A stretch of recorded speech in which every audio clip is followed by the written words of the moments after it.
Vale, bueno, pues buenas tardes a todos. Ahora cuando yo termine de hablar, pues si os parece bien, silenciamos nuestros audios y si queréis el vídeo y tal, y para escuchar a Javier, y luego al final, cuando él termine, pues abrimos el turno de preguntas. Bueno, Javier es físico, trabaja en el Observatorio Astronómico de Cantabria y pertenece a la Agrupación Astronómica de Astrocantabria. Y además es el que lleva la web Parelio, ¿vale? Que está dedicada a la observación solar. Además, tiene un libraco que es de Astromar Combo, es El Sol, ¿vale? Que es, bueno, yo os lo recomiendo. Yo creo que es lo mejor que hay así en habla castellana, en habla hispana, pues es de lo mejorcito que hay, lo más completito que hay, ¿vale? Entonces lo recomiendo. Y nada más, daros muchas gracias a todos los que estáis aquí y a Javier sobre todo, que nos va a dar esta charla, que seguro que nos encanta. Y bueno, pues nada, te voy a dar paso. Cuando quieras, Javier. Pues nada, muchas gracias. Gracias a vuestra agrupación por haber pensado en mí para la charla y sobre todo por haber pensado en este tema que a mí me apasiona, ¿no? Y gracias también a todos los asistentes. Entonces, bueno, se trata más que nada de pasar un repaso a las cosas que se pueden ver en el Sol. O sea, procuraré no meterme en mucha profundidad. Y nada, pues vamos con ello. Siempre que hablo del Sol me gusta empezar con esta imagen porque nos pone un poco en situación, ¿no? Es decir, nos hace ver un poco el objeto con el que vamos a tratar. El Sol es el objeto más grande del sistema solar, tiene un diámetro de más de 100 tierras, podríamos poner en fila ahí más de 100 tierras alineadas de un extremo a otro. Bueno, si me veis que no miro a la cámara es porque estoy con escritorio compartido, ¿eh? O sea, no, es por eso. Dentro de esa esfera podríamos acumular más de 1 millón de tierras, tiene una masa equivalente a más de 300.000 tierras y la densidad es la cuarta parte de la Tierra. Es una densidad muy baja comparada con la que tenemos aquí, pero eso ya nos dice que es un material muy ligero, ¿no?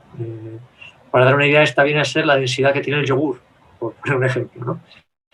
Lógicamente es una densidad media, el núcleo está a más densidad y la superficie, sobre todo la atmósfera, a mucho menos, ¿no? Este material del que está hecho el Sol pues es gas, evidentemente, no hay nada sólido ni nada líquido. A veces en el observatorio les pregunto a la gente que nos visita a ver si me saben decir de qué está hecho el Sol, ¿no? Y no lo tienen muy claro. Muchos me dicen gas, pero muchos me dicen pues de llamas, de fuego, de lava. Y bueno, pues el núcleo del Sol está a unos 15 millones de grados y a esa temperatura pues no hay nada sólido ni líquido que aguante. Está todo en estado gaseoso. Y además, como veremos luego, bueno, es un gas un poco especial. No es como el aire que estamos respirando ahora, porque este aire que tenemos aquí es un gas neutro, es decir, no conduce la corriente eléctrica, afortunadamente para nosotros, porque si no, no podemos poner enchufes, ¿no? Pero el gas que hay en el Sol está a tanta temperatura que está formado por cargas eléctricas, básicamente, ¿no? Es lo que llamamos un plasma, y precisamente está formado por cargas eléctricas, es, yo diría que el origen de todo lo que llamamos actividad solar, ¿no? Luego profundizaremos un poco más sobre esto. Voy a hablar poco sobre el interior del Sol, simplemente comentar que, más que nada porque no podemos verlo, ¿no? El Sol tiene un núcleo formado principalmente por helio, y luego del núcleo hasta más o menos las 3/4 partes del radio, por una zona que se conoce como zona radiativa. Esto se conoce así porque la forma más eficaz de transmitir el calor que se produce en el núcleo es la radiación, es la luz, ¿no? Luego, por encima de esa zona, tenemos una capa que se llama capa convectiva, porque allí la forma más eficaz de transmitir el calor es por movimiento de material. Es como cuando ponemos un cazo de agua al fuego, ¿no? Pues ¿qué hace el agua? Se calienta abajo, asciende por el centro y al llegar arriba se enfría y desciende por los bordes, ¿no? Bueno, pues ese movimiento del agua transmite el calor que hay en el fondo del cazo a la superficie. Y eso mismo es lo que ocurre en la parte más externa del Sol. Y ya por encima de la superficie, de nuevo, vuelve a ser más eficaz la zona radiativa. De hecho, todo el calor que recibimos del Sol viene por radiación, viene por luz. Evidentemente, entre el Sol y la Tierra hay muy poca materia. Entonces, ahí el movimiento de materia no transmite apenas calor. La composición del Sol, ahí la tenemos. es casi todo, bueno, casi todo, durante las 3/4 partes de hidrógeno y más o menos la 1/4 parte de helio. Es más o menos la composición que tiene el resto del universo, ¿no? Tiene luego una fracción apreciable de oxígeno y carbono, y luego ya todo lo demás son trazas de elementos más pesados. Muchos de los elementos que conocemos en la Tierra están en el Sol.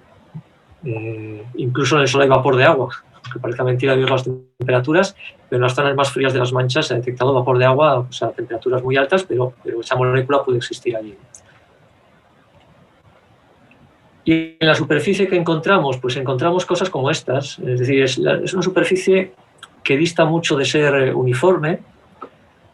Por el contrario, está formada por, como vemos ahí, como por montículos, por gránulos. Cada uno de esos gránulos es lo que decía antes, una célula de convección, ¿eh? Es una zona por donde el gas que hay dentro del Sol sale a la superficie, allí se enfría y desciende por los bordes. Esa célula, ese movimiento que hace el gas, es lo que forma estos gránulos que vemos en la imagen. Y también apreciamos zonas más oscuras, lo que llamamos manchas solares, y zonas más brillantes que rodean esas manchas, que es lo que llamamos fáculas. Ahí, para dar una idea de la escala de la imagen, este círculo azul representa el tamaño de la Tierra. Bueno, aquí vemos una imagen, creo que esta es la más detallada que existe de la granulación. Fue tomada este año y ahí vemos pues, con gran detalle estos gránulos y también vemos en los bordes de los gránulos unos puntitos brillantes, ¿no? Sobre todo aquí en esta parte de aquí. Vamos a ver una animación que nos muestra este movimiento convectivo. Esto me parece hipnótico. Y ahí vemos cómo asciende el gas del interior, llega a la superficie, se expande y luego desciende por los bordes oscuros. Y vemos estas zonas brillantes de aquí. Estas zonas brillantes son zonas donde hay una mayor concentración del campo magnético y entonces bueno, pues ahí se produce ese material más caliente. Y por encima de la superficie que encontramos, pues encontramos la capa que llamamos cromosfera, viene a significar esfera de color, esfera coloreada, porque es de un color rojo intenso, rojo muy puro, y es mucho más entretenida que la superficie observacionalmente, ¿no? Como comentaba Javier, tenéis muchos telescopios en H-alfa, entonces pues ya os daréis cuenta un poco de esto, ¿no? Que hay muchas más estructuras de las que se pueden ver en la atmósfera. Y aquí, por ejemplo, pues vemos las protuberancias en el borde, seguimos viendo las manchas con menos detalle, porque lo que vemos es la capa de gas que cubre las manchas que hay en la superficie, pero esto nos está indicando que las manchas son estructuras en 3 dimensiones, es decir, que no se limitan a la superficie, sino que también se pueden ver a un nivel más alto. Vemos estas zonas oscuras llamadas filamentos, que veremos más adelante, que en realidad son el mismo fenómeno que las protuberancias. Y aquí también observamos pues, como un moteado que cubre la superficie, que está formada como por pequeños chorros de gas que se llaman espículas. Es lo que muchos observadores, sobre todo hace tiempo, pues en los primeros observadores que observaron el Sol con esta línea, pues llevaron a denominarlo como una pradera en llamas, ¿no? La cromosfera. Y también vemos aquí estas zonas brillantes, son regiones activas, ahí dentro es donde nacen las manchas, donde se desarrollan, donde generalmente tienen lugar estas explosiones que llamamos fulguraciones. Y si observamos, aquí en realidad estamos viendo una cosa aún más grande que lo que es una región activa típica. Esto es lo que se llama un complejo de actividad. Esto suele surgir como una reunión de regiones activas más pequeñas que al final crece y llega a cubrir una fracción significativa de la superficie del Sol. Vemos que en realidad no se limita solo a la región donde están las manchas, sino que perturba toda la zona alrededor. Y por encima de la cromosfera ya encontramos la atmósfera más externa, que es lo que llamamos la corona. De esto no voy a hablar, porque principalmente no podemos ver con los medios que tenemos habitualmente. Es una capa muy poco luminosa, muy tenue. Solo podemos verla en condiciones normales en los eclipses, o bien si subimos ya a más de 2.000 metros de altura, porque normalmente el brillo de nuestra atmósfera es mayor que el brillo que tiene la corona solar, ¿no?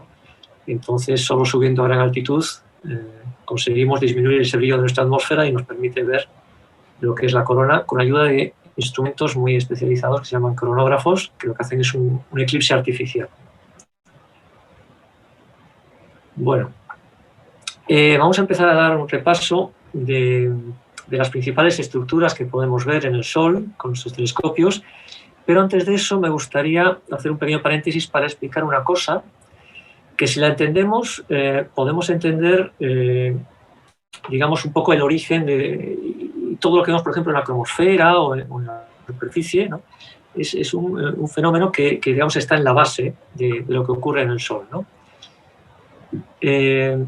Imaginemos que hay un campo magnético que va de izquierda a derecha, como si tuviésemos un imán aquí. En el Sol, toda la actividad que vemos, salvo la granulación, pero toda la actividad que vemos tiene un origen magnético, un origen en el campo magnético del Sol.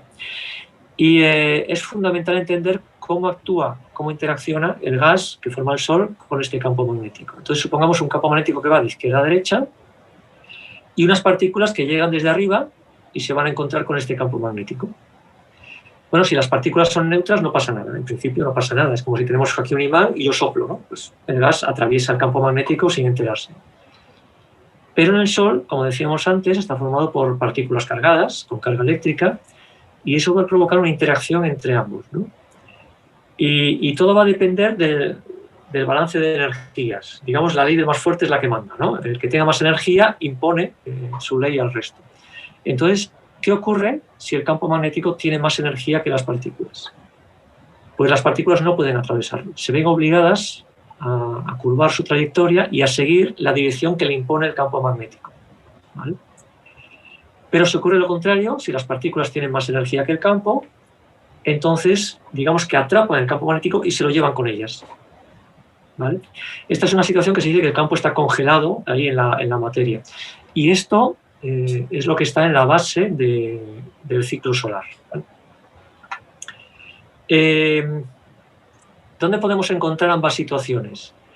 Bueno, en el interior del Sol, la densidad de materia es tan alta que ahí predomina esto, es decir, la energía de la materia es mayor que la energía del campo. Entonces ahí el campo va girando con la materia arrastra el campo alrededor del eje de rotación, ¿vale? En la atmósfera la cantidad de materia es mucho menor y ahí la energía del campo es mayor que la energía de la materia, y entonces lo que ocurre es que la materia se ve obligada a seguir esas líneas del campo, y todo lo que vemos en la cromosfera, por ejemplo, se debe a eso. Las protuberancias están mantenidas ahí, suspendidas por el campo magnético, las espículas son chorros que se dirigen a lo largo del campo magnético, en fin, todo lo que vemos en la cromosfera está modelado por ese campo magnético. Y en la superficie, precisamente entre el interior y la atmósfera, lo que vemos son ambas situaciones. En las zonas donde el Sol está tranquilo, donde no hay actividad, predomina la energía del gas, y en las zonas, en las regiones activas, donde aparecen las manchas, ahí el campo magnético tiene más energía, y ahí es donde precisamente ese campo magnético es lo que produce esas regiones activas, ¿no? Y antes de meterme con las diferentes estructuras que podemos observar en el Sol, sí, una advertencia que siempre hago, y es que hay que tener mucho cuidado con las observaciones. Ya si tenéis telescopios solares, pues ya sabéis esto, es el único objeto que podemos ver en el cielo que tiene peligro. Y el mejor consejo que puede darse es que, ante la duda, si no estamos seguros de cómo observarlo o de si los medios que estamos utilizando son seguros, lo mejor es abstenerse. Consultar con alguien que sepa cómo observarlo y a partir de ahí, pues, continuar adelante, pero ante la menor duda, lo mejor es abstenerse porque nos jugamos la vista. Bueno, dicho esto, pues nada, cogemos nuestro telescopio de luz blanca, de momento no vamos a usar el filtro H-alfa, y apuntamos al Sol un día y nos encontramos con algo como esto. Ojalá. Ojalá, porque llevamos unos años que de esto nada. Y bueno, pues aquí vemos ante todo las manchas, ¿no? Las manchas solares que aparecen reunidas en grupos de manchas. Aquí en el borde podemos apreciar algunas fáculas. Y bueno, ¿qué son estas manchas? Bueno, aquí tenemos algunos ejemplos de manchas solares. Bueno, una mancha solar, por definición, es una zona más fría del Sol, ¿no? y por eso aparece oscura en el Sol. Cuando vemos algo más brillante, normalmente es más caliente, y cuando vemos algo más oscuro es más frío. Es decir, el rango de brillos es también un rango de temperaturas, ¿no? Y lo primero que llama la atención, bueno, son estas dos zonas, la zona más oscura en el interior, que es el núcleo o umbra, y la zona periférica, que es lo que llamamos penumbra. En principio el núcleo lo vemos como algo monolítico, como algo uniforme, pero en realidad tiene multitud de estructuras en su interior. Si la imagen es buena y el telescopio de suficiente abertura, nos permite ver, por ejemplo, aquí en esta zona, vemos que no está como granulado, aquí también vemos como un granulado. Esto, dentro del Sol, dentro de las manchas, también hay una especie de granulación, que es el resultado de ese movimiento convectivo que decíamos antes. Lo que pasa es que es mucho más débil debido al campo magnético, ¿no?, que tienen las manchas, que es mucho más intenso que el que hay, pues, en la periferia. Y también aparecen puentes luminosos, puentes brillantes que cruzan las sombras. Aquí vemos algunos de ellos. Aquí vemos uno que divide esta parte de la mancha. Y en cuanto a la penumbra, bueno, tiene una estructura mucho más definida en forma de filamentos que parten radialmente del núcleo, de la umbra. Y también puede ocurrir que aparezcan núcleos sin penumbra. Aquí, por ejemplo, vemos uno de ellos, ¿no? Cuando el campo magnético crece lo suficiente, entonces es cuando se empieza a formar la penumbra. Pero hasta entonces lo que vemos son estos núcleos sin penumbra que le llamamos poros. Para dar una idea del tamaño de estas imágenes, bueno, este es el mayor grupo que ha aparecido en el Sol en los últimos, si no recuerdo, unos 30 años, ¿no? Apareció el 16 de octubre de 2014, y para dar una idea de su tamaño, bueno, aquí, a ver, ahí tenéis la Tierra, y esto es la Luna a escala de distancias. Es decir, este grupo ocupaba más de la mitad de la distancia de la Tierra a la Luna. Bueno, ¿qué son las manchas? ¿Cómo se producen? ¿Cómo se forman? Comentábamos antes que dentro del Sol ese campo magnético se enrolla alrededor del disco debido al movimiento de rotación del Sol, ¿no? Y cuanto más se enrolla, pues más intensidad va alcanzando. Entonces, en algunos lugares se alcanza suficiente intensidad, y dentro de esa zona ese gas tiene menos densidad. Y al tener menos densidad, ¿qué ocurre? Pues como un globo, flota, sale a la superficie. Y al subir a la superficie, pues arrastra con él el campo magnético. Y entonces, cuando emerge por la superficie, forma esta especie de arcos. Y aquí vamos a ver alguna imagen. Aquí, por ejemplo, estos arcos magnéticos, en las patas del arco, el campo magnético es tan intenso que impide que la materia que hay debajo llegue a esa zona, entonces transmita el calor a esa zona y esa zona se enfría y se forman las manchas. Entonces, las manchas pueden entenderse como los lugares de la superficie del Sol por donde está emergiendo el campo magnético del interior. Y aquí vemos además que no hay un solo tubo de campo magnético, una sola de estas cuerdas, un solo arco, sino que hay muchos, ¿eh? Y cada arco en realidad forma una pareja de manchas, de manera que bueno, pues este es el origen de los grupos de manchas, el por qué las manchas aparecen agrupadas. Además, como tenemos aquí un campo magnético, pues tenemos las dos polaridades, ¿no? Si tenemos las dos manchas principales, una aquí y otra aquí, pues una tendrá polaridad magnética norte o positiva y otra polaridad magnética sur o negativa. Y hay una característica que comparten todos los grupos de un hemisferio, y es que la mancha que va en cabeza del grupo tiene la misma polaridad que el polo al cual está más cercana, y la mancha que va detrás, según el sentido de rotación, pues tiene la polaridad contraria. En el hemisferio contrario, pues ocurre al revés. Bueno, hay una forma muy ilustrativa de ver esto, que es mediante un magnetograma. Un magnetograma es una imagen de la superficie del Sol que nos muestra las dos polaridades magnéticas separadas, con un color blanco y negro según la polaridad. Este es un grupo de manchas y este es el magnetograma.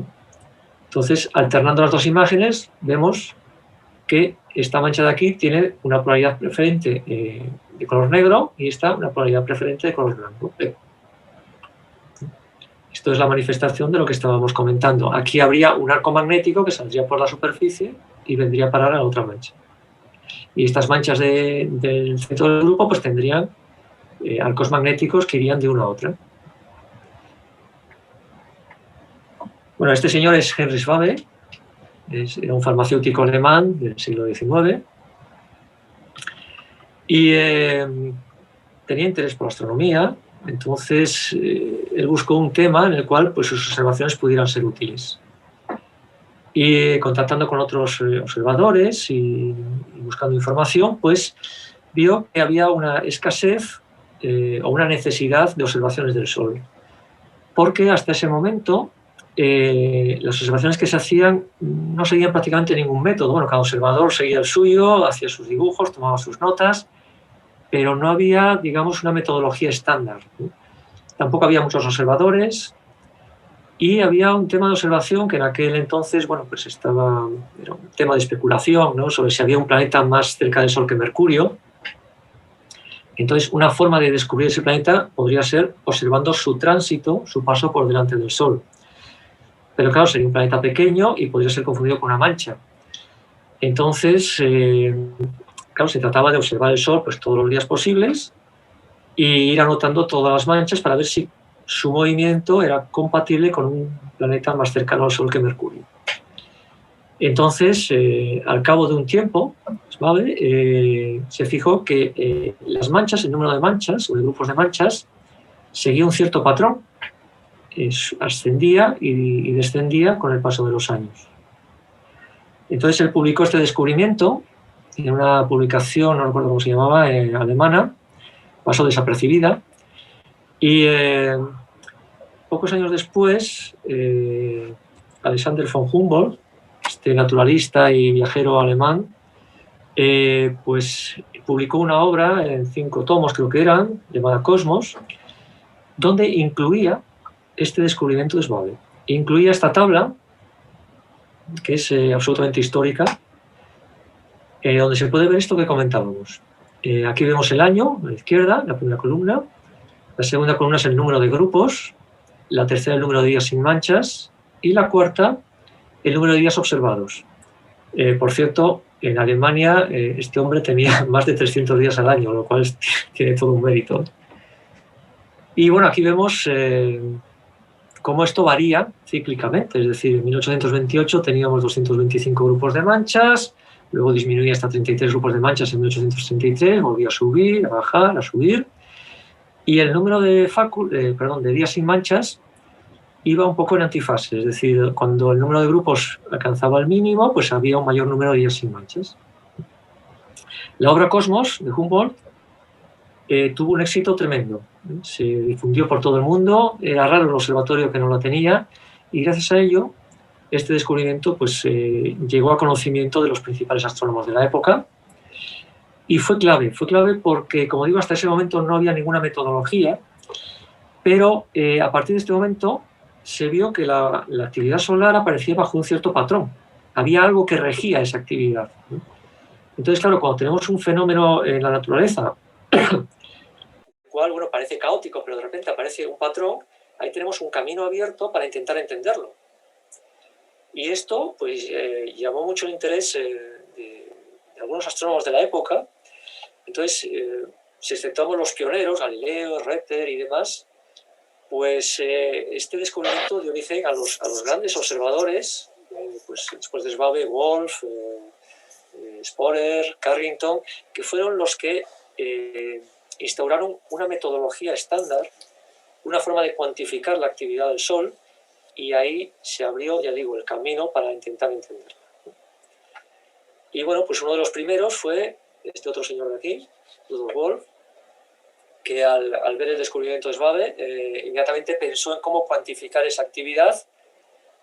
Y, hombre, podemos pensar en dos maneras, ¿no? Una, las áreas, el observar qué fracción de la superficie del Sol está cubierta por las manchas, pero esto hacerlo visualmente es complicado. Es muy complicado, el error que se tiene es bastante alto. Se puede hacer fotográficamente, pero cuando Wolf cayó sobre el problema, hacía apenas 3 años que se había hecho la primera fotografía del Sol. Entonces, claro, era una técnica todavía no muy desarrollada. Entonces, la otra alternativa era contar manchas. Y lo que hizo fue, pues eso, crear el número que lleva su nombre, el número de Wolf, que empezó a utilizarlo de manera sistemática en 1848. La definición es muy sencilla, es decir, nosotros contamos grupos de manchas, contamos el número de focos, el número de manchas individuales que hay en todo el disco, multiplicamos los grupos por 10 y le sumamos el número de manchas. Y eso nos da el número R, es el número de Wolf. Bueno, es una forma sencilla, se puede hacer con instrumentos pequeños. De hecho, Wolf utilizaba telescopios muy pequeños para el estándar actual, prefiero.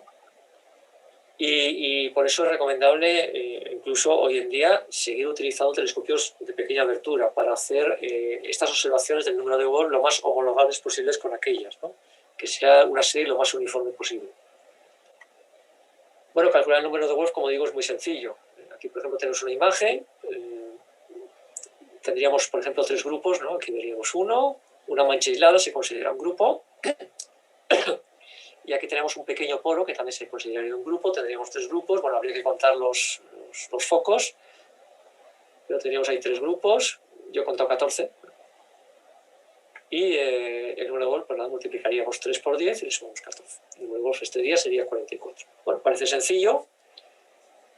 Y nada, nos podemos animar a obtener el número de Wolf. Y entonces, claro, nos podemos encontrar con días como este. Aquí, en el hemisferio sur, bueno, tenemos una situación más sencilla, un pequeño poro, un pequeño grupo formado por una mancha principal, un grupo bipolar. Aquí ya podríamos empezar a dar si hay un grupo o 2, pero ya cuando llegamos a esta zona nos empezamos a tirar de los pelos porque aquí ¿qué hay? ¿Cuántos grupos hay? Bueno, pues podemos pensar esto es 1, aquí podemos poner otro, este que es 1, todo esto, 2, 3. Claro, esto es un problema. Y esto nos está indicando que el número de Wolf tiene un factor subjetivo, es decir, depende también no solo de condiciones objetivas, entre comillas, como el instrumental o las condiciones de observación, la transparencia, etcétera, sino también del criterio de cada observador. Es decir, de lo que cada uno considere un grupo o si considera, por ejemplo, que estos poros son muy pequeños para incluirlos en el número de Wolf, etcétera. Claro, esto es un problema complicado, ¿no? A la hora de normalizar las observaciones, porque se puede pensar en definir de manera precisa lo que es un grupo, pero esto complicaría el método. Es decir, hay intentos de definirlo en base a la distancia entre las manchas, pero claro, ya habría que medir con precisión la distancia entre las manchas, lo cual ya no es tan fácil, ¿no? Y la otra forma es tratar estas observaciones de una manera estadística, considerando el diferente criterio que tiene cada uno, como si fuese un ruido observacional, y esto es el camino que se sigue habitualmente. Es decir, lo que se hace mediante el Observatorio Real de Bélgica, que es el organismo que lo coordina, pues es recoger datos de multitud de observatorios, creo que hay como unos 90 en todo el mundo, que les envían datos, y ellos hacen un tratamiento estadístico de esos datos, eliminan los más discrepantes y a partir de ahí sacan un número de Wolf, digamos, oficial, ¿no? Claro, podemos pensar cuál es el número de Wolf real. Pues no existe un número de Wolf real, es el que se calcula a posteriori a partir de las observaciones que se hacen. Pero no hay un número de Wolf exacto. Yo insisto mucho sobre esto porque muchas veces observadores que empiezan a observar el Sol me dicen, es que me he equivocado, es que habéis visto tantos grupos y yo he visto estos otros y tal. No te preocupes, ¿eh? Como esto depende del criterio, tú anota lo que veas y luego eso se trata en la estadística y no pasa nada. Es decir, si discrepa mucho es un dato que se elimina y si no, pues se incorpora a esa estadística y ya está, ¿no? Es decir, contando el número de Wolf no hay errores, ¿eh? Por tanto, que todo el mundo se tranquilice, es muy fácil de hacer y yo animo a todos a que lo intenten. Bueno, ¿qué pasa si anotamos el número de Wolf diariamente a lo largo de un año, por ejemplo? Pues observamos algo como esto. Esto es del año 2002 y aquí vemos pues, cosas muy diferentes. Ante todo, no parece que haya un patrón muy característico.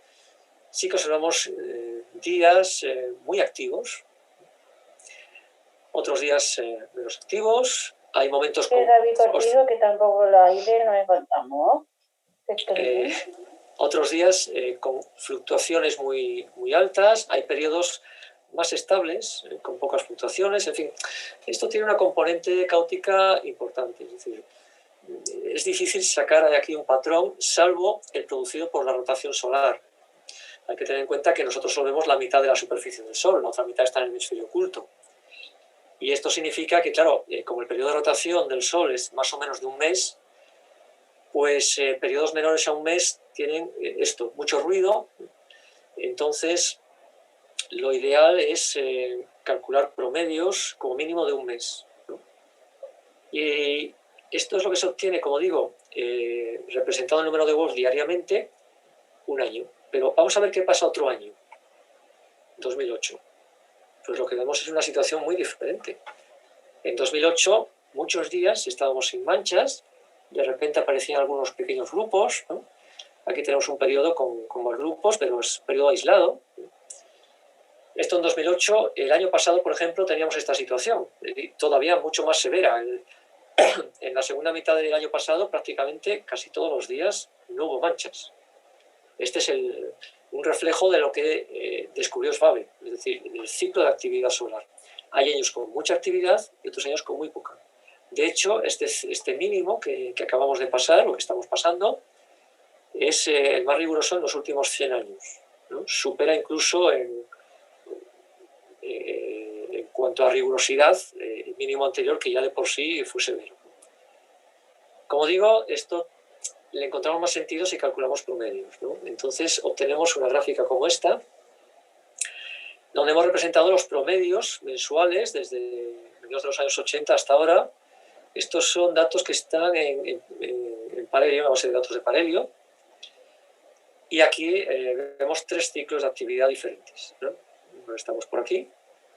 Ya parece que este mínimo, los indicios indican que ha podido pasar en diciembre del año pasado, es decir, que este ciclo ha durado exactamente 11 años, se ha ajustado a la media, pero vemos que otros no. Este duró aproximadamente unos 10 años y este casi 13. Es decir, este fue un ciclo muy largo. Y también varía en cuanto a forma, no hay 2 ciclos iguales. En cuanto a altura, y es curioso, pero muchos de ellos tienen 2 picos. 2 picos están separados por un periodo de menos actividad llamado gap de Nevisev. Esto es un reflejo de los hemisferios del Sol. Cada hemisferio sigue el ciclo de una manera un poco diferente, con un cierto desfase. Entonces, por ejemplo, en estos 3 ciclos, el primer pico lo alcanzó el hemisferio norte. Luego, cuando ese pico empezó a disminuir, el hemisferio sur alcanzó su máximo. Entonces, ese pequeño desfase se refleja en este doble pico de aquí, ¿no? Y si representamos esto, pero con un mayor intervalo de tiempo, y además promediando anualmente, es decir, no mensualmente, encontramos algo como esto. Hay que decir que esta gráfica, estos datos se han revisado en el año 2015, si no recuerdo mal, porque había ciertas inconsistencias, sobre todo a partir de mediados del siglo XX. Y bueno, pues ya este máximo de aquí ya no es tan alto, es comparable al que había aquí y aquí. Pero sí observamos aquí 2 cosas interesantes, ¿no? Primero, esta modulación, con un periodo de unos 80, 90 años. Esto es lo que se llama ciclo del iceberg. Ahora toca un mínimo, por eso estamos viviendo ciclos menos activos. Esto no todos los físicos solares están de acuerdo con ello, pero parece existir un consenso generalizado en que sí que hay un ciclo aquí de unos 80-90 años. El problema es que solo hemos visto 3 ciclos, 400 años no dan para mucho, hablando del Sol. Y aparte, no se conoce ningún mecanismo físico que pueda producir un ciclo de estas características, así como sí se conoce un mecanismo, que luego hablaremos un poco sobre él, que puede producir un ciclo de 11 años, no se conoce ningún mecanismo que produzca un ciclo de 80-90 años. Entonces, bueno, está ahí, la mayoría de astrónomos opina que sí, pero claro, con el Sol siempre hay que esperar, ¿no? Y la otra cosa que llama la atención, lo vemos en la segunda mitad del siglo XVII, estos 50 años, que constituyen lo que se llama un gran mínimo, es decir, es lo que se llama el mínimo de Maunder, que puede parecer que el Sol se quedó sin actividad, aunque poco a poco va aumentando la idea de que siguió manteniéndose el ciclo de 11 años, pero con mucha menos intensidad. De hecho, no hace mucho leí un artículo donde venía a decir que para reproducir estos números de Wolf, a partir de los actuales, habría que dividirlos por 3. Es decir, debido a las diferencias, sobre todo de instrumental, Hoy estamos utilizando instrumentos mejores. Nuestro conocimiento también sobre cómo evolucionan los grupos de manchas y demás es mejor. Y esto significa que, claro, estamos contabilizando seguramente más manchas hoy en día de las que se contabilizaban entonces. Entonces, bueno, pues hay indicios, ya digo, de que aquí podría haber un ciclo de 11 años, se pudo mantener, pero con muy poca actividad, muy poca actividad. No está claro a qué se debe esto. Si no estaba claro el ciclo de Glesberg, pues esto todavía menos. Hay modelos, solo se ha observado uno directamente. Hay indicios de que en el pasado hubo más, incluso más duraderos. Pero bueno, pues vamos a esperar a ver. Hay que esperar, ya digo, porque aquí no veían esto en contexto. Hacía menos de 100 años que se empezaba a observar manchas con telescopio y no sabían si las manchas eran la norma o la excepción. Entonces, claro, sí que se extrañaban de la poca actividad que veían en comparación con los dibujos que había dejado Galileo, pero no sabían muy bien qué es lo que estaban viendo. Hoy sí, hoy lo vemos con todo este contexto y bueno, pues sí podemos ver que fue un periodo un poco excepcional, aunque también hay estudios que dicen que el Sol puede estar en esta fase de poca actividad aproximadamente la cuarta parte de su tiempo, ¿no? Como ya hace casi 400 años que pasó, pues ya casi toca, ¿no? Entonces, bueno, vamos a ver si esto sube, porque mientras esto no suba, queda el suspenso de qué va a pasar aquí. Para dar una idea de la situación de cómo está el conocimiento del ciclo hoy en día, estos son 38 predicciones sobre el próximo ciclo que se han hecho recientemente, y vemos que varía desde 50 hasta más de 200. Es decir, que alguna seguro que va a acertar, salvo que entremos en un gran mínimo como el de Maunder, ¿no? Es decir, que realmente sabemos las líneas generales del ciclo, sabemos a qué se debe y un poco su comportamiento, pero desentrañar todas las características del ciclo y reproducirlas sobre el papel es muy complicado. Y hacer previsiones ahora mismo, predicciones sobre cómo se va a comportar la actividad solar de aquí a unos pocos años, todavía lo es más. Es muy complicado. El promedio está más o menos por aquí, es decir, estaríamos hablando de un ciclo comparable más o menos al anterior, pero el número de grupos que se están produciendo ahora mismo está, no el número de grupos, pero sí, digamos, la cantidad de grupos que se están produciendo y sobre todo su tamaño, el tamaño de las manchas que estamos viendo es muy pequeño en comparación con los ciclos anteriores. Entonces, bueno, permanece un poco la duda de qué va a pasar de aquí a próximos años. El máximo está previsto para 2024, cosas así, 2025. Hay tiempo para que esto suba, ¿no? Pero vamos a ver, esto se tendría que notar un cambio ya en los próximos meses. Esta semana hemos tenido los dos grupos quizá más interesantes que ha producido el nuevo ciclo y vamos a ver si esta tendencia se mantiene o no. Bueno, otra característica de los grupos de manchas es su distribución en latitud, que varía con el tiempo. Esto fue un descubrimiento de Sporer y aquí él dibujó una gráfica donde representaba la latitud en función del tiempo. Entonces vemos cada par de alas de estos corresponde a un ciclo solar. Y vemos que al principio del ciclo los grupos aparecen en latitudes medias, principalmente, y luego van disminuyendo de latitud acercándose al ecuador. Hay un periodo hacia el final del ciclo en el que empiezan a aparecer grupos a alta latitud correspondientes al ciclo siguiente. Es decir, que durante un cierto tiempo coexisten los grupos cercanos al ecuador con los grupos de latitudes medias correspondientes a otro ciclo.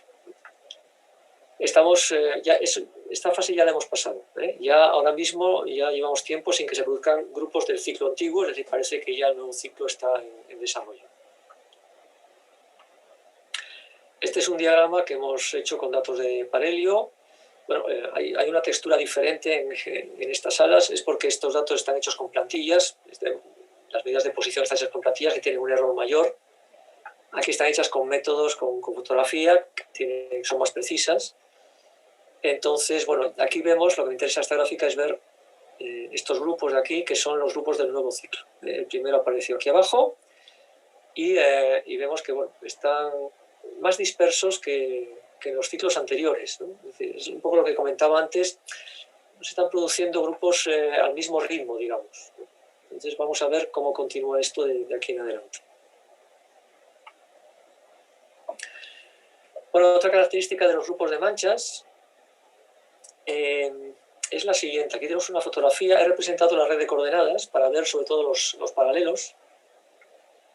Y en los grupos bipolares, en los que no lo son también lo podemos hacer, ¿no? Pero en los grupos bipolares podemos unir una línea, la mancha que va en cabeza con la mancha que va a cola. Y si hacemos eso, nos encontramos con una situación como esta. Y aquí lo que llama la atención es que la mancha que va en cabeza está más cerca del ecuador que la mancha que va detrás. Bueno, esto no lo cumple todos los grupos, pero sí la mayoría. Y esto se debe a la fuerza de Coriolis, es decir, cuando el campo magnético asciende desde el interior del Sol y sale a la superficie, la fuerza de Coriolis lo hace girar y entonces cuando emerge, la parte que va en cabeza, hacia aquí, hacia la derecha estaría el oeste, el Sol estaría girando de izquierda a derecha, pues aparecería más cerca del ecuador que la parte que va por detrás. Bueno, menciono esto porque, a pesar de que pueda parecer de poca importancia, esto es crucial en el desarrollo del ciclo de actividad.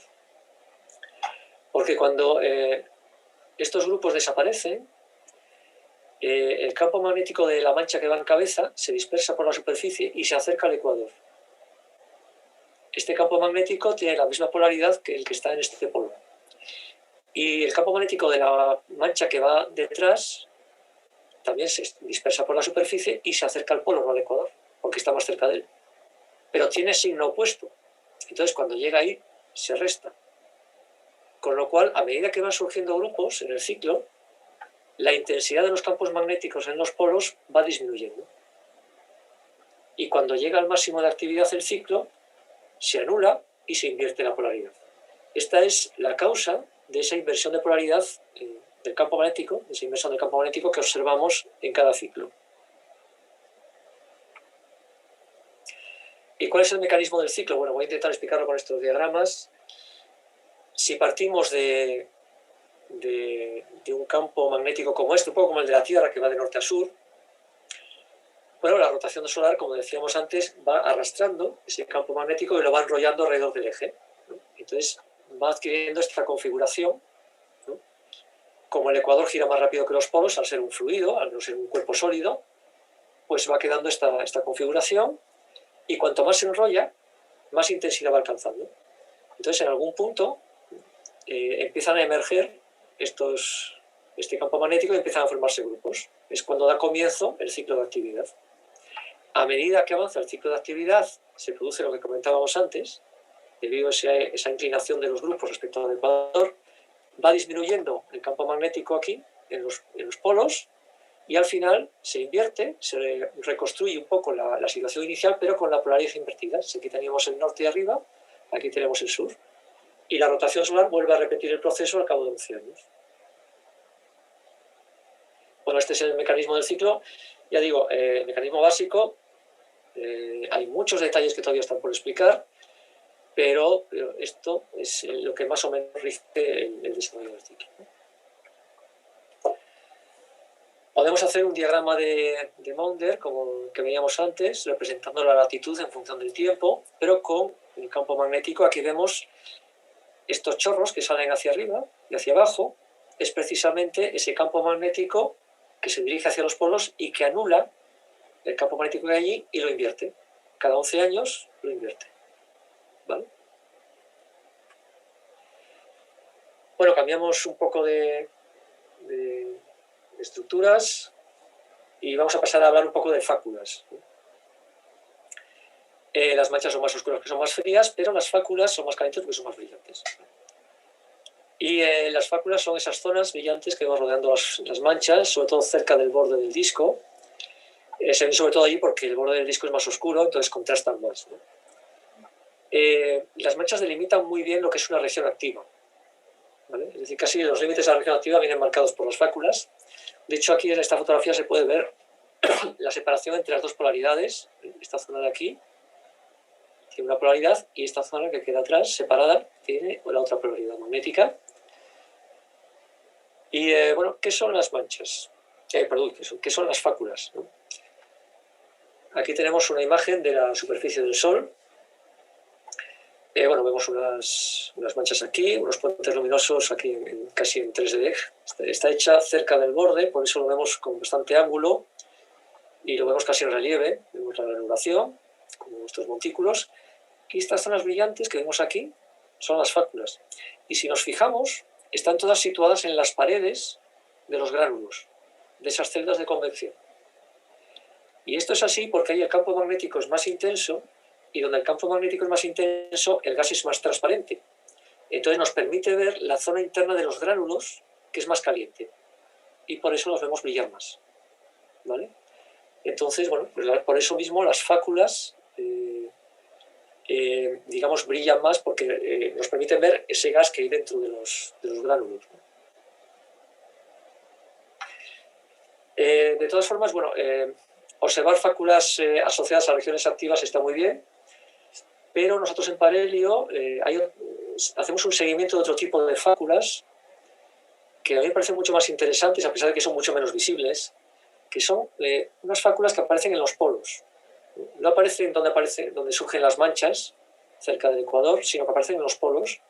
Son fáculas muy pequeñitas, estos puntitos brillantes que vemos aquí. Además, tienen una vida muy corta, pueden durar unas horas, a lo sumo un par de días, y evolucionan muy rápido. Y es un tema que a mí me parece interesante porque está siendo muy poco tocado a nivel de aficionados, ¿no? Sí que es cierto que hay aficionados que se dedican a contabilizar manchas, pero lo hacen visualmente, sobre la imagen que ven directamente a través del telescopio, o lo hacen sobre fotografía, pero sobre una fotografía directamente del disco. Nosotros en Parelio lo que hacemos es coger una fotografía del disco y la tratamos, le cambiamos un poco la proyección y creamos estas imágenes que nos permiten ver los polos del Sol como si estuviésemos colocados encima. ¿Vale? Entonces aquí es mucho más fácil identificar estas fáculas y, por ejemplo, medir su posición. Y de esta manera pues, se puede hacer un seguimiento no solo de su número, sino también de su distribución por la superficie a lo largo del tiempo. Estamos viendo, bueno, son 2 días diferentes, arriba un día, abajo otro. A la izquierda vemos el polo norte, a la derecha el sur. Aquí se representan también las coordenadas. Bueno, esto son 50 grados de latitud, 60, 70, 80 y 90. Vemos que están concentradas en estos 2 días, por ejemplo, sobre todo por encima de los 70 grados de latitud. ¿Y qué pasa cuando se recopilan datos de estas fáculas y se hace un diagrama como los que veíamos antes, como ese diagrama de Maunder, ¿no? Bueno, pues obtenemos un diagrama como este. Aquí en esta gráfica están representadas casi 60.000 fáculas que hemos registrado desde 2010 en adelante. Aquí, bueno, no se ve mucho, pero sí se ve que hay zonas con más densidad, ¿no? Aquí quizá también. Si calculamos la densidad de fáculas y hacemos un diagrama de curvas de nivel, se va a ver mucho mejor. Aquí vemos cómo varían las fáculas con el paso del tiempo a lo largo del ciclo, ¿no? Vemos que, bueno, el último ciclo tuvo el máximo en 2014. Vemos que durante la subida al ciclo el número de fáculas fue disminuyendo en el hemisferio sur. Llegó al mínimo en 2014 y luego a partir de 2014 vemos un incremento importante en el número de fáculas, sobre todo en 2016, 2017, y ahora mismo estamos en esta situación. El número de fáculas ya empieza ligeramente a disminuir. El hemisferio norte tuvo una evolución un poco diferente, porque durante varios años, 3, 4 o 5 años, tuvo muy pocas fáculas. Y sin embargo ya en 2016 se nota el incremento y ahora mismo estamos con mucha más actividad en los polos que la que teníamos en el hemisferio sur. Bueno, ¿esto qué nos está diciendo? Las fáculas decíamos que son zonas donde el campo magnético es más fuerte. Es decir, cuando el casquete polar, cuando esos campos magnéticos que hay en los polos tienen una mayor intensidad, aparecen más fáculas. Y cuando tienen una menor intensidad, o se anula ese campo magnético, pues desaparecen. Entonces lo que vemos aquí es esa evolución de los casquetes polares, de los campos magnéticos en los polos, gracias a las fáculas. Esto es algo muy novedoso a nivel de aficionados. Es decir, esto no hay, yo no conozco otro grupo de aficionados que lo esté haciendo. Y esto representa un poco lo que decíamos antes de que ese campo magnético se anula en el máximo y se invierte la polaridad a partir del máximo, ¿no? El máximo, como digo, aquí fue en 2014, aquí fue en 2012, pero ya digo que el hemisferio norte tiene un comportamiento un tanto extraño porque ha tenido hasta 3 inversiones del campo magnético. Bueno, vamos a subir un poco de nivel, no de nivel de la charla, sino de nivel sobre la superficie solar, y vamos a irnos un poco a la atmósfera, ¿no? Y vamos a hablar un poco de fulguraciones. Estas fulguraciones son esas explosiones que a veces ocurren en el Sol. Se pueden producir por diversas causas. Voy a explicar básicamente una de esas causas. Imaginemos que aquí tenemos uno de esos arcos magnéticos. Aquí tendríamos una mancha, aquí otra. Imaginemos esas dos manchas que se están aproximando entre sí. Claro, ¿qué hace ese arco magnético? Bueno, podemos suponer que hace esto. Pero en la naturaleza hay una ley que dice que estas líneas de campo no pueden formar picos. Entonces, la naturaleza va a evitar esta situación siempre que puede. Y la otra alternativa que le queda al Sol es decir, girar esos arcos. Tenía por aquí un muelle, no sé si se ve. Imaginemos este muelle, ¿no? Que aquí tenemos los arcos, la superficie estaría por aquí. Bueno, si yo presiono este muelle lateralmente, lo que hace ese campo magnético es girar. No sé si se está viendo, lo que se forman son dos láminas, cada mano sería una lámina, a cada lado de la línea neutra, ¿vale? Bueno, aquí tendríamos visto desde arriba ese arco magnético. Aquí tendríamos arriba muchos arcos magnéticos. Tendríamos dos láminas muy cerca una de otra con probabilidades diferentes. Y es una situación muy inestable porque hay cualquier perturbación, pues una explosión cercana, el propio movimiento de las manchas puede hacer que entre en contacto y salte una especie de cortocircuito. Entonces tendríamos una situación como esta. Aquí se suele condensar material formando un pequeño filamento. Entonces cuando se produce el cortocircuito, toda esta parte sale despedida al espacio y la parte de abajo queda con una configuración más sencilla. Y toda la energía sobrante de repente se expulsa y forma eso que llamamos fulguración, eso que nosotros percibimos como una explosión. Bueno, aquí tenemos, lógicamente esto va a ocurrir con más probabilidad en las zonas donde el campo magnético, donde esas dos probabilidades están más cercanas entre sí, ¿no? Aquí tenemos un grupo de manchas y este es el magnetograma, un poco como veíamos antes, y vemos que las probabilidades blancas y negras están en contacto en gran parte del grupo, están muy cercanas una a otra, ¿no? Entonces, esta es una bomba de relojería. Aquí cualquier pequeña perturbación va a hacer saltar la fulguración. Cuando veamos un magnetograma, una situación como esta, es muy probable que ahí ocurran explosiones, si no en las próximas horas, en los próximos días. Bueno, pues yo tuve la suerte de ver este grupo en el Observatorio de Cantabria y de hacerle un pequeño vídeo y salió esto, ¿no? Esto fue en septiembre de 2011. Esta explosión duró unos 45 minutos. Ahí vemos dónde se produce. Se produce precisamente aquí, en esa zona donde hay digamos un mayor gradiente, una mayor diferencia entre las dos polaridades y donde están más en contacto. Bueno, las temperaturas que se pueden alcanzar aquí dentro pueden superar el 1.000.000 de grados. Y de hecho, si nos fijamos aquí, vemos aquí abajo vemos un material oscuro. Ese es el material que yo decía sale despedido al espacio. Este grupo estaba apuntando hacia la Tierra en esos momentos y al cabo de unos 2 días ese material llegó a nuestro planeta y produjo una tormenta magnética bastante fuerte.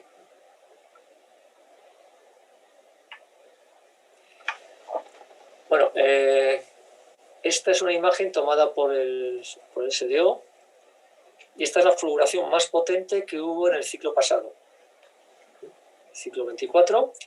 Las fulguraciones se clasifican en función de la intensidad de rayos X que emiten. Esta tuvo una intensidad de 9,3, X 9,3. Esta es la del ciclo pasado. Pero 2 ciclos atrás se produjo la mayor fulguración de la era espacial, y fue esta de aquí. Fue una X28.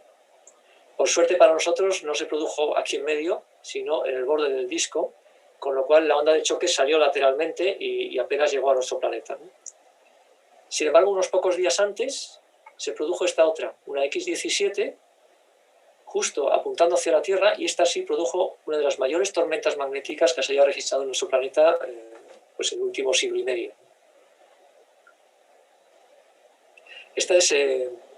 no voy a hablar de tormentas magnéticas, si surge alguna pregunta luego pues podemos comentar algo, pero esta es una de las principales causas de tormentas magnéticas en nuestro planeta, ¿no? Hay otra causa, pero bueno, como digo, no vamos a entrar mucho en ello. Y vamos a hablar un poco de protuberancias, que es quizá una de las estructuras más llamativas del Sol, de las que más llama la atención, pero quizá también de las menos entendidas, ¿eh? Hay muchas incógnitas todavía sobre las protuberancias. Aquí vemos una imagen. Estas imágenes en H-alfa de todo el disco también las he tomado desde el observatorio. Y aquí vemos unas protuberancias, que son estas que sobresalen del disco. Y vemos también estas estructuras oscuras que se llaman filamentos. Bueno, los primeros observadores no tenían claro si estas estructuras eran el mismo fenómeno o no, ¿no? Hoy sí sabemos que es el mismo fenómeno. Una protuberancia tiene un brillo intermedio entre el fondo del cielo y el disco. Entonces, cuando se proyectan en el borde del disco sobre el fondo del cielo, brillan, las vemos brillar. Pero cuando se proyectan sobre el fondo brillante del disco, aparecen oscuras. Entonces, bueno, pues al final resulta ser el mismo fenómeno, ¿vale? Y hay una característica muy interesante de estas protuberancias. Bueno, aquí vemos otra imagen del observatorio. Esta se tomó el año pasado, donde podemos ver la estructura fina que tienen estas protuberancias. Y hay una característica que tienen, que vamos a ver si conseguimos ver aquí. Aquí vemos algunas protuberancias. Otra aquí. Voy a poner un magnetograma, ¿vale? Aquí lo vemos. Y voy a alternar las imágenes, a ver si vemos la correspondencia entre ambas.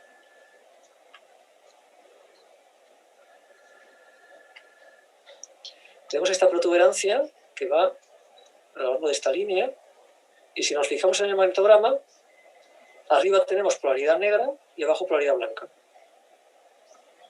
Cogemos otra protuberancia, por ejemplo esta, arriba polaridad blanca, abajo polaridad negra. Otra protuberancia, esta, abajo polaridad blanca, arriba polaridad negra. Es decir, las protuberancias se forman en la línea neutra que separa ambas polaridades. Es raro encontrar protuberancias,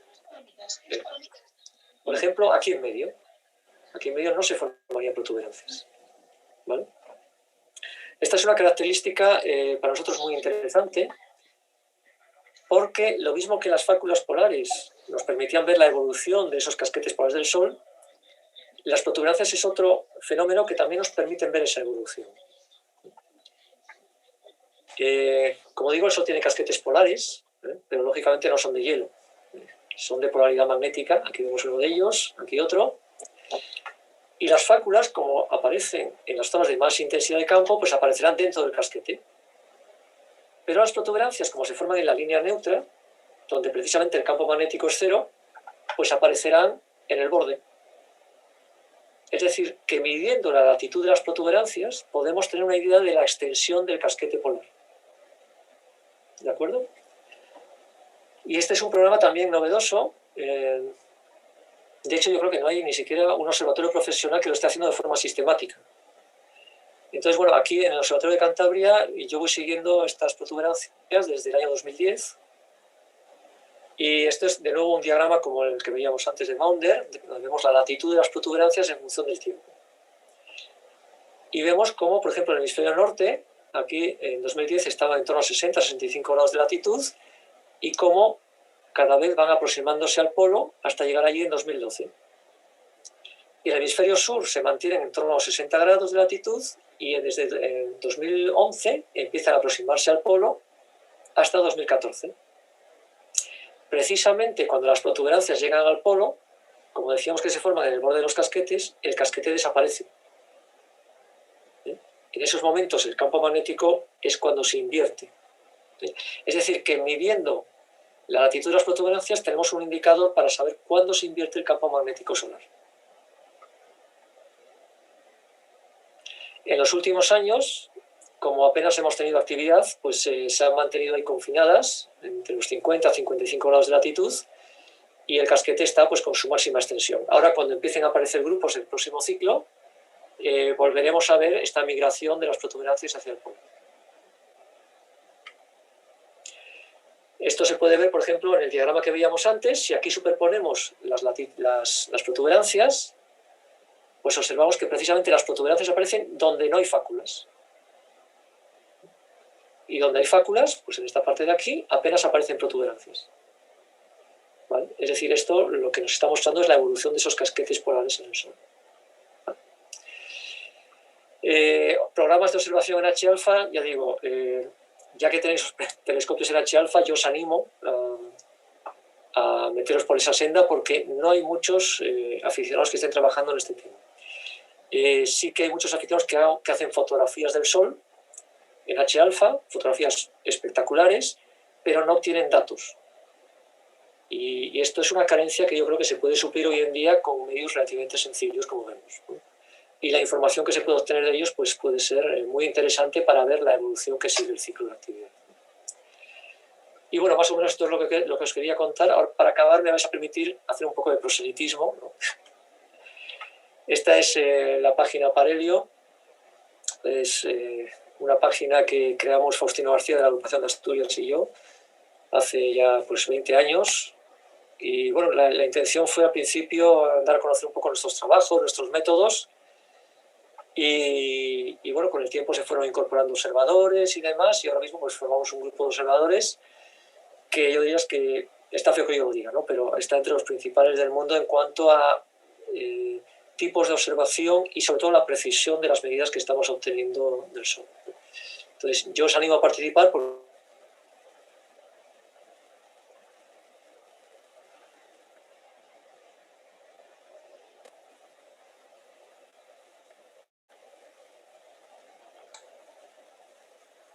¿Se te ha quitado el sonido? Se te ha ido el sonido, Javier. Javier, se te ha ido el sonido. Y el audio, por lo visto. Sí. Javier. No. Javier. No se oye. No se oye. Espera, es que no.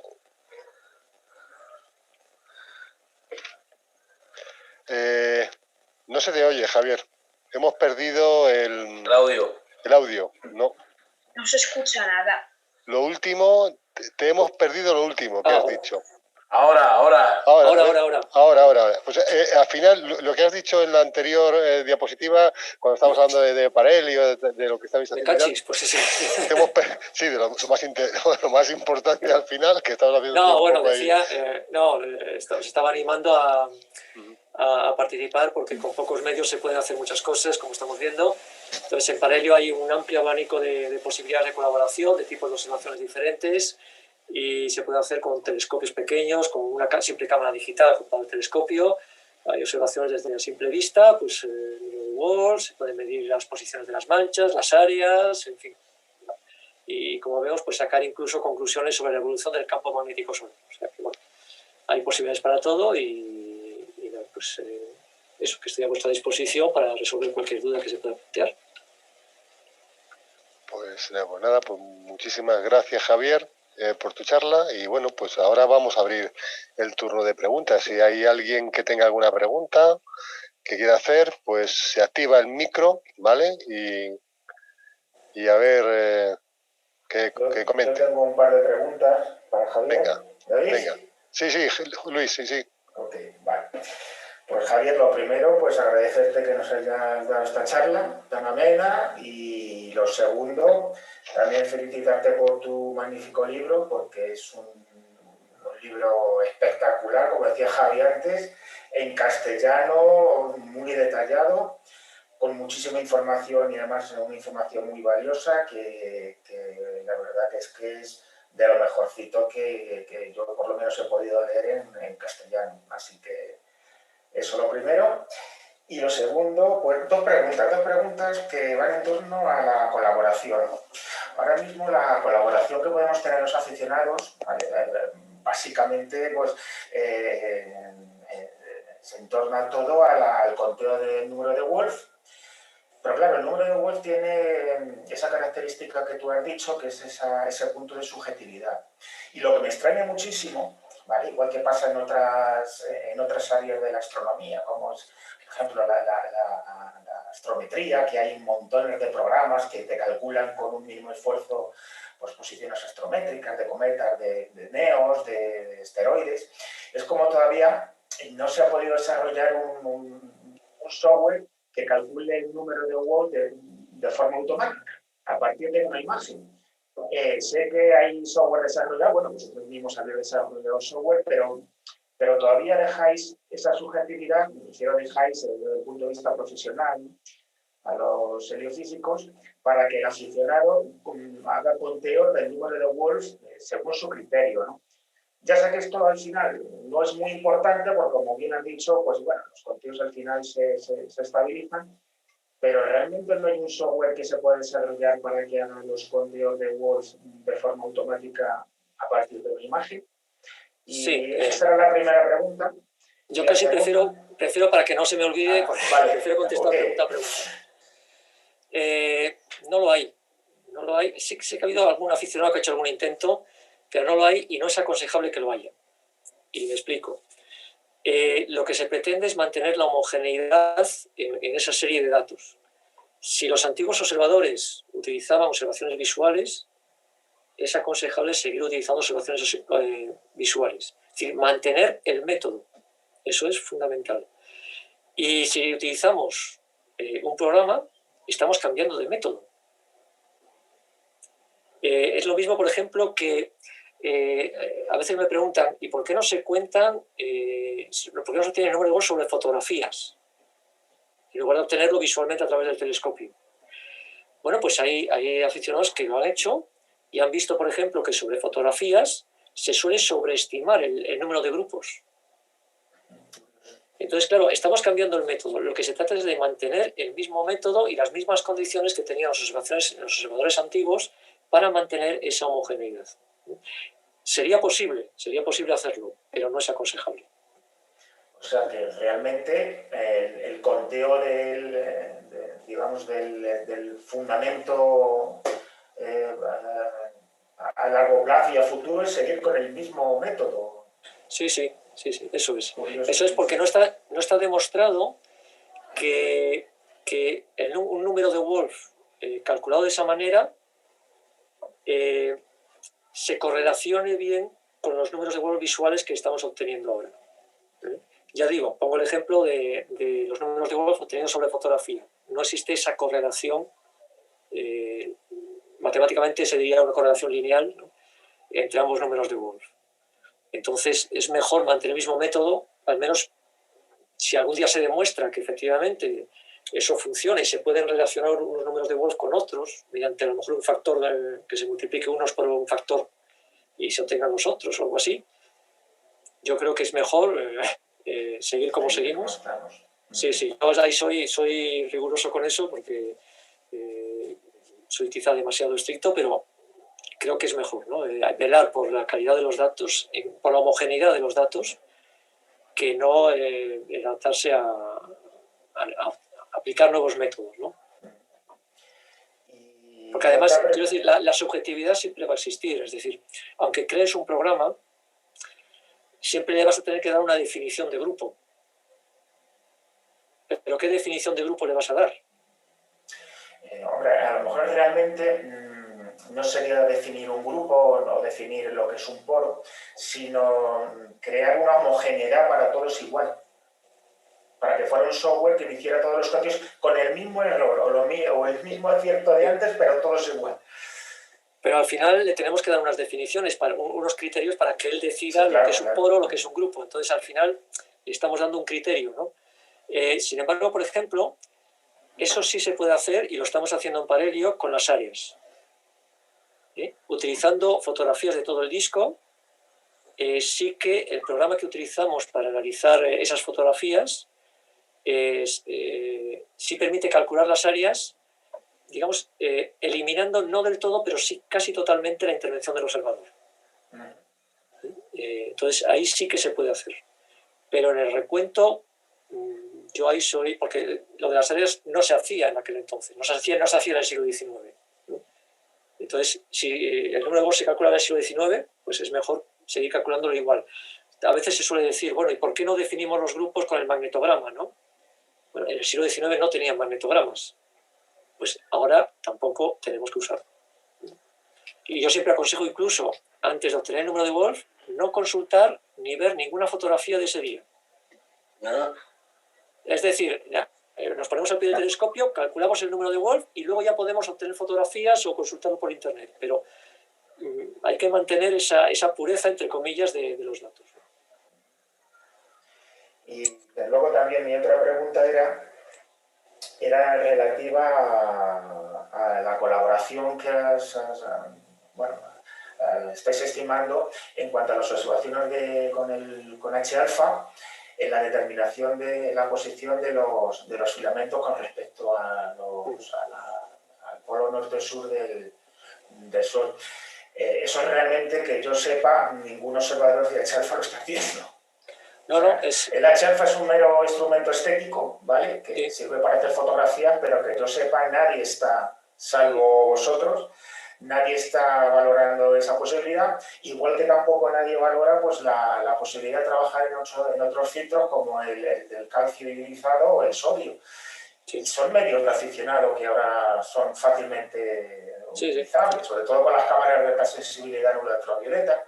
Entonces, sí que es curioso que con la potencia que tenemos los aficionados ahora mismo en cuanto a trabajar en cuestiones de física solar, yo echo mucho de menos, por ejemplo, observaciones masivas en la línea del calcio. No sé si eso se aportará mucho más o menos, o cómo se podría... Se puede, fíjate, sí, se puede obtener una especie de índice de actividad midiendo el área ocupada por las regiones faculares, estas plagues que se ven en calcio. Utilizando métodos similares a los que tenemos en Palio, se puede calcular el área de esas regiones, ¿no?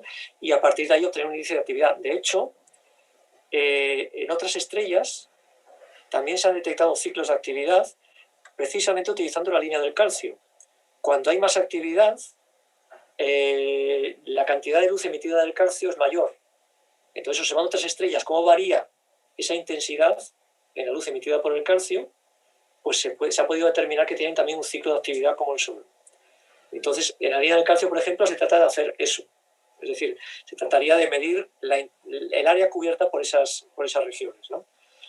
No se está haciendo. Bueno, pues son carencias que hay que ir cubriendo, y bueno, ahí tenemos un territorio todavía por explorar, ¿no?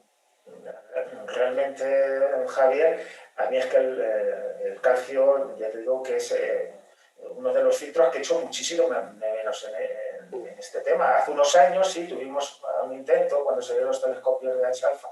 También salieron algunos modelos del calcio, pero ahora mismo tenemos filtros de calcio con filtros de rechazo que dan unas imágenes espectaculares y clarísimas de actividad facular. Entonces, ahí hay un terreno ahí por investigar que es apasionante en este tema, ¿no? Sí, la verdad que sí. Nosotros en Palio tampoco podemos dar abasto a todo, pero bueno, trabajamos un poco en lo que va surgiendo sobre la marcha y bueno, pues ya digo, cualquiera que se quiera meter por ahí, pues nada, adelante, animaros y deciros eso, que no hay grupos o observadores a nivel de aficionado que estén obteniendo esas medidas. Porque, bueno, sí, fotografías espectaculares las hay a montones, pero datos, medidas que luego se puedan analizar y que se puedan utilizar para hacer un seguimiento de la actividad solar en H-alfa, en calcio, en sodio, nada. Es un terreno virgen. Todo va al punto estético, todo. Sí. O sea, a mí me encanta, o sea, me encanta obtener fotografías estéticas y cuanto más detalles hagan ellas mejor, pero me quedo insatisfecho del todo, ¿no? Es decir, siempre me quedan ganas de obtener datos con aquello que estoy viendo. Muchas gracias. ¿Alguna pregunta más por ahí tenéis? Sí, tengo dos preguntas. Vamos, hierro. Una, que cómo se toman esas imágenes para saber cuál era la carga eléctrica que tenían las zonas del Sol. Bueno, no la carga eléctrica, ¿te dices los magnetogramas, la polaridad magnética? Sí. Sí. Si tú observas un espectro solar, las líneas que tiene, si tú apuntas a una zona donde no hay campo magnético, pues ves una línea, ¿vale? Pero si tú apuntas a una zona donde hay un campo magnético, esa línea aparece desdoblada. Entonces, tomando una imagen por una de las líneas y otra por otra, cada una de ellas te da una polaridad diferente y combinándolas obtienes el magnetograma.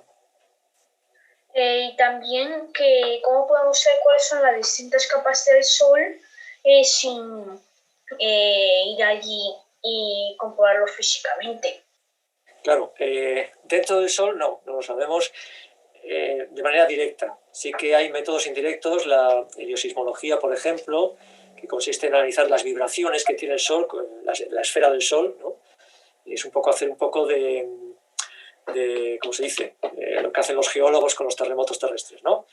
Pues hacer lo mismo con el Sol. Entonces, gracias a eso se puede conocer un poco la estructura que hay dentro del Sol, sus características y demás. Por encima de la superficie, pues ya es lo que vemos, ¿no? La capa de donde proviene la luz que vemos con nuestros ojos es la fotosfera, lo que consideramos la superficie del Sol, y lo que queda por encima ya es la atmósfera.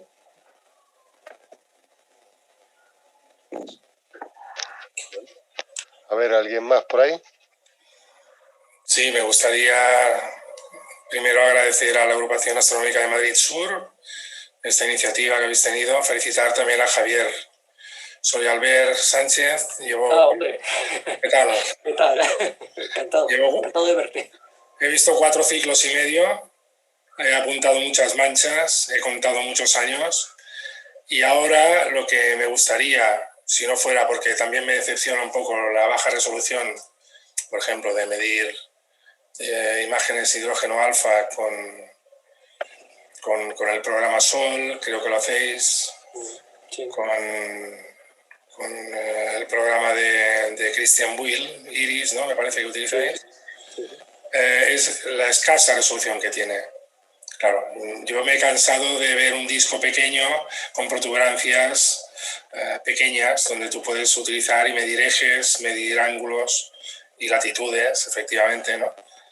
Pero una buena imagen de alta resolución siempre puede ser un apoyo, una ayuda para hacer otro tipo de trabajo y de estudio. Lo único que, claro, evidentemente, con 4, 5, 6 metros de focal, que ves una protuberancia de 600, 700 píxeles, no puedes llegar a medir porque solo es un fragmento del disco solar, ¿no?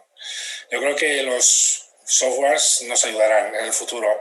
También hay otro problema que se encontrarán los futuros observadores solares, y es esta inclinación anual que tiene el eje, este tambaleo, otoño, invierno y verano, ¿no? Que va cambiando el eje del Sol, y tú estás fotografiando y has de corregir si quieres. Sé que lo hace el programa vuestro, ¿no? Sí. Automáticamente para posicionar el polo norte y el polo sur y poder medir tanto manchas como prominencias. Pero bueno, tiempo al tiempo. Sí.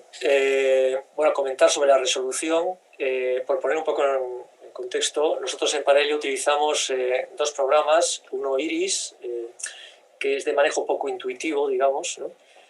Y luego para solucionar eso creamos dentro de lo que es Parelio un programa llamado Sol, que lo que hace es utilizar Iris, digamos maneja Iris por nosotros, ¿no? Y este programa es el que elimina en lo posible la intervención del observador, ¿no? Este programa es el que analiza las imágenes de manera casi totalmente automática.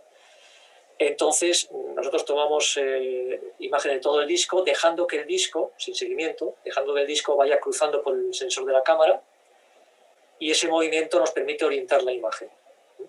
Entonces, una vez que la imagen está orientada, ya podemos hacer medidas de posición de manchas, de protuberancias, etc. Claro, todo depende de lo que uno busque, ¿no? Es decir, sobre la resolución, claro, si pretendemos medir posiciones de manera precisa, necesitamos coger la única referencia válida que tenemos, que es el disco, el borde del disco. Si no conseguimos coger todo el borde del disco, no tenemos una referencia para medir posiciones. Entonces, eso implica baja resolución, pero las medidas que salen son buenas, a pesar de la baja resolución. Si queremos ya ir más allá, observar la estructura de una mancha y demás, o su área, por ejemplo, el área de un grupo, pues entonces ya sí tenemos que ir a más resolución. Tenemos que utilizar una cámara de vídeo, ya no vale, bueno, puede valer, pero es preferible una cámara de vídeo y sacar esas imágenes y analizarlas también con el programa solo. Entonces, bueno, sobre el manejo de estos programas, en la página tenéis instrucciones. Incluso si queréis damos otra charla otro día sobre ese manejo con una serie de imágenes y así lo veis en la práctica cómo funciona, que ya veréis que es totalmente automático, casi totalmente automático y no hace falta casi preocuparse por cómo manejar iris y demás. Pues sería de agradecer porque no pude asistir a una que montasteis hace unos meses, también en confinamiento, por una razón personal, y sería interesante porque yo creo que, bueno, que habría mucha gente, muchos observadores que se apuntarían, ¿no? Y es más, cuando lo ves, lo entiendes y lo aprendes. Entonces, delante del ordenador solo intentando y con un texto, sí, pero no. Yo recuerdo cuando empezaba hace 21 años con la astrometría y la fotometría, con la fotometría más, casi 25 años, pero con la astrometría necesitas una serie de pasos que has de o descubrir o que siempre hay alguien que lo ha probado, lo ha encontrado y te lo explica. No sé, creo que sería interesante si se puede hacer en el futuro. Yo, de cualquier entidad. Ya digo que estoy a disposición, si lo queréis organizar, pues lo organizamos. Pues gracias, Javier, y felicidades. Pues mira, ya, por nosotros encantados, ¿eh? O sea que nosotros cuando nos digas montamos otra. O sea que... Nos apuntamos a la charla sobre software SOI. Sí, sí. Eso dalo por hecho. Muy bien. Tengo una pregunta. Ya veréis que es más fácil de lo que parece, porque a veces me dicen, es que Iris es complicado y tal. Si lo ves funcionar, veréis que casi os dan ganas de manejarlo, ¿no? Sí, claro. Realmente lo que dice Albert es cierto. No es lo mismo, porque yo he leído el manual y lo tengo y tal, pero luego verlo en directo, así como en una charla práctica o en una conferencia ya un poquito más orientada a eso, pues sí, sería muy interesante, así que también te lo agradeceríamos. Sí, pues nada, yo encantado y queda la idea ahí por si queréis llevar a la práctica. Vale, perfecto. Bueno, a ver, ¿quién ha dicho por ahí que tenía otra pregunta? Yo, si me permitís, tengo más que una pregunta, un comentario. Venga. Soy Ricardo Casas. Respecto a lo de calcular el número de Wolf, que comentabais de si existe algún software, los del Observatorio del Ebro, hace unos 15 años, no llega a 20 años, resulta que se les jubiló el observador que tenían de siempre. Y lo que se encontraron fue que la gente, que los observadores que había no cuadraban ni un número de Wolf de un día para otro. Para ello desarrollaron un software para tener una cierta continuidad. Yo creo que lo que tú dices, Javier, es más, lo importante de que lo haga un observador es la continuidad de su valoración, de que tenga unos criterios determinados y después esos poderlos corregir. Y lo que hicieron esta gente fue hacer un software definiendo los grupos y los focos con unos parámetros para así poder tener un criterio que no dependiera del observador y así poder tener una serie continua más larga, ¿no? Sin problemas. Sí, no conocía, si tienes algún enlace para el programa, si se puede descargar o tal, sí me interesaría echar un vistazo. Pero sí es cierto, es importante eso que comentas, de que si un observador obtiene un único número de Wolf, eso es de poco valor, ¿no? Pero sí es interesante que ese observador prolongue sus observaciones durante más de un año, si es posible durante un ciclo solar, ¿no? Porque eso permite calcular ese factor K, ese número K, que permite combinar sus datos con el resto, ¿no? Y entonces, viendo la evolución de ese factor K, se puede ver un poco los factores que han podido influir a lo largo del tiempo sobre esas estimaciones, ¿no? Es decir, esa es una buena forma, esa continuidad de un observador en particular es importante para normalizar esas observaciones, ¿no? Y no conocía el Observatorio del Ebro, pero sí, bueno, si se puede bajar el programa de algún sitio o tal, pues le puedo echar un vistazo, pero ya digo, siempre hace falta incluirle ya un criterio. Entonces, quieras que no, pues estás poniendo ahí un criterio que es, a fin de cuentas, subjetivo, ¿no? Que yo sepa, no es un software que se pueda bajar. Lo tienen para utilizarlo ellos con sus cámaras, su equipo, y está definido para ese equipo. Lo hizo, yo creo, un estudiante que tuvieron en un verano, o un verano largo, digámoslo así, hace eso, unos 15 años, una cosa así. Y por lo que yo sé, lo están utilizando para eso, para tener una continuidad en el criterio que utilizan. Sí. Claro, estaría por ver si ese número de Wolf se correlaciona bien con el resto. No, eso ya no lo sé, ya ahí no puedo opinar sobre eso.